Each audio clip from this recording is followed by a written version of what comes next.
वक्त वही आखिरी एग्ज़ाम के बाद वाला। वो बस कुछ ही कदम की दूरी पे थी और मेरी निगाहें भी उन्हीं पर थी।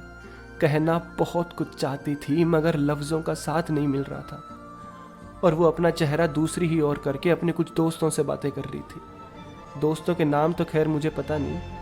एक उनके दोस्त हैं जिनके नाम मुझे कभी पता नहीं चला, और एक वो है जिनका नाम बस जहन में छप सा गया है।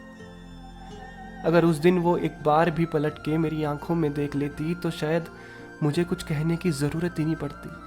वो खुद ही समझ जाती कि मेरे लिए 3 साल का सफ़र कैसा रहा है, और शायद मैं भी इसी इंतज़ार में था क्योंकि ये कहीं ज़्यादा आसान था। और मैं यही सोच रहा था कि एक बार अगर वो देख ले तो शायद मुझ में भी हिम्मत आ जाए उन्हें कुछ बताने के लिए। और बस इतने में ही उन्होंने अपने कदम आगे की ओर बढ़ा दिए, मुझसे दूर, और इन निगाहों ने कुछ 8-10 कदम तक उनका पीछा किया होगा।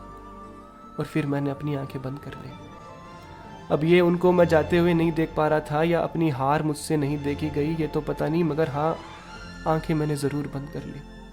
अब उन्होंने आगे जाने के बाद फिर से पलट के पीछे देखा, या उनके किसी दोस्त ने इशारा किया हो मेरी ओर, या फिर वो चली ही गई हो, ये सब तो बस सवाल बन के वहीं दफन हो गए, जिनका आज जवाब जान पाना मुमकिन नहीं। अगर कुछ पता है तो सिर्फ इतना सा कि बस उनकी जाती हुई परछाई उन आंखों में कैद हो गई, और वो आंखें खोलने से मैं डरता रहा कि कहीं मैं आंखें खोलूंगा और वो सामने नहीं हुई तो किससे कहूँगा तमाम वो बातें जो मैंने हर रात खुद से की है, कि या तो उनका किसी मोड़ पर अब वापस आना होगा, या फिर शायद एक दिन हिम्मत करके मैं वो आंखें खोल ही लूँगा और उस रास्ते से कहीं आगे बढ़ जाऊँगा। मगर दोनों ही बातें अब इंतज़ार की है, और इंतज़ार में बहुत सुकून है।